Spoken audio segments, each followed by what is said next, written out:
We did what we were supposed to do, and that was it.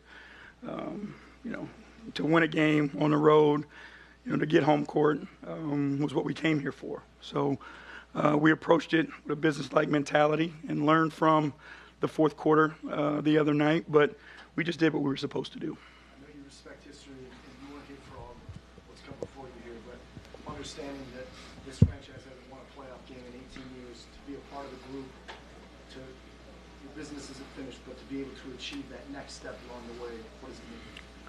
Again, we'll talk about that this summer.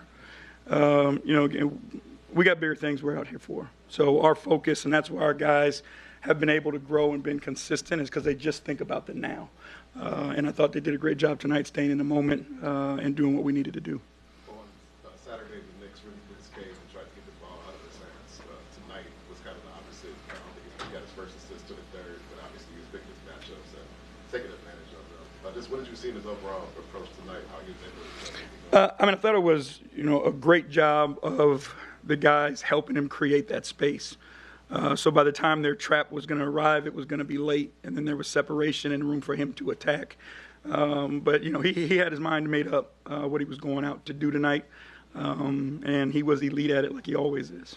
Coach, to overcome, you know, the collapse of Saturday and coming into this game without Isaiah Stewart, what can you share about this team's resiliency, something that they have relied upon throughout this whole time? Yeah, it's the makeup of the men in the locker room, right? Like, we don't have guys who give in. We don't have guys who make excuses. We just have guys that show up every single day and lay it on the line for one another. And that's all you can ask for. You know, it's a special group when, to a man, they don't want to let each other down.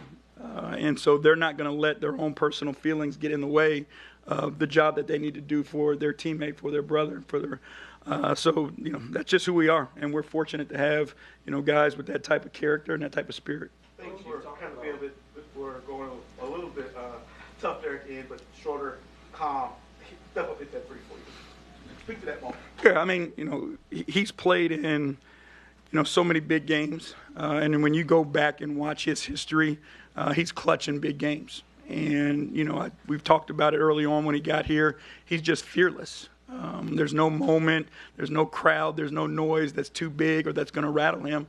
And again, he works his tail off on his game, but a lot of people in that situation don't have the courage. And he's got the courage to take big shots and make them. What was the key to the job you guys did on Towns tonight? I thought Tobias was great.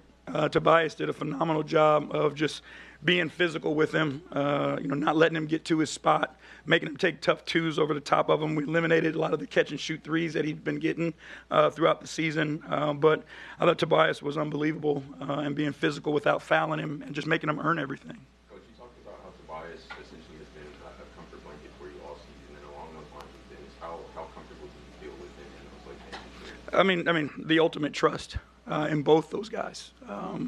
You know, they just have the ability and the understanding of what's needed at that time, and they can make whatever the play is. Like, you know, Tobias rebounding the basketball tonight because he knew how important finishing possessions was for us. You know, it wasn't going to be his scoring or whatever it may be. Like, he knew we needed to rebound the ball to win the game, and he went out and did a great job on the defensive boards.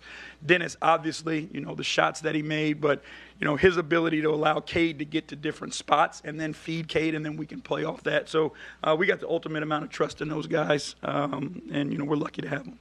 How solid was your front court with Jalen Duren's performance tonight and also with PB? I mean, both of them were really, really good. I thought JD did a great job of setting the tone early. You know, the rebound and dunk, I think, set the tone of where we were tonight and the amount of energy and effort that we needed to have and that we were going to play with. But I thought he was dominant in that painted area. And P. Reed was awesome. You got to give P. Reed credit, right? A guy who hasn't played a ton, hasn't been in the lineup consistently, but I think he came in and did a great job for us. Gave us a great spark. I'm sure like a comfortable double-digit victory would have been nice too, but is there value in getting into the situation where it was tight at the end and you needed those big plays in this environment? Again, it's all of this for us is learning, right? These moments for us as a group, myself as a staff with this team, like, we haven't done this before. So any test, any challenge that's put in front of us is a great test and a great challenge for us. Along the learning lines, Brunson has an elite skill set of just, I'm going to draw 6 fouls on my guy that I don't want guarding me. Is there like a moment in the game that, and how do you identify that moving forward? What kind of message are you thinking to pass along to that young guy that hasn't needed that type of? Well, I mean, just there's time and place. You know, a lot of the stuff that happens in the backcourt is so open that it gives the referees, leaves them sometimes no choice but to call it. But we don't want to call him off. You know, he's got a job to do. He knows what his job is. You know, if it's not a SAR, it's Dennis. Like, we feel like we've got bodies that we can just keep throwing at him.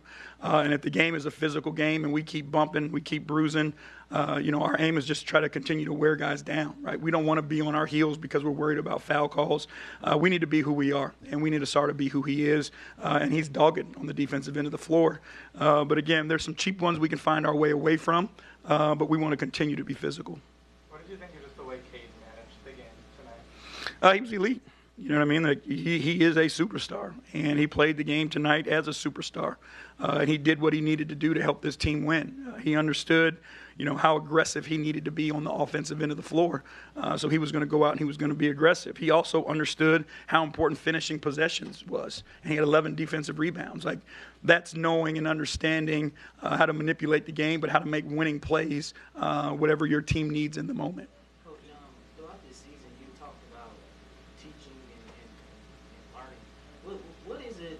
What can you share about your ability to get the message across the players? Because there's not too many times we see them, or see players, you know, understand a message this fast and so forth. No, that's them. That has nothing to do with me, right? You know, coaches coach, we teach, we do our job, but if you're open to being taught and you're willing to listen and learn, and that's what these guys are, right? It's their willingness and want to improve and want to get better, that they go out, they listen to the messages from all the coaches. Like, our assistant coaches do a great job every single day watching film with the guys, working on their development.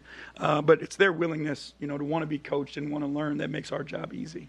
JB, going back to Cade, it seemed like there was an intention to get him in transition for as the Knicks were settling back into their defense to attack before they sort of settled into their defensive rhythm. Was that something that you guys wanted to do pregame, or was that something that Cade maybe was figuring out as the game was going? I mean, we saw something. Thank y'all.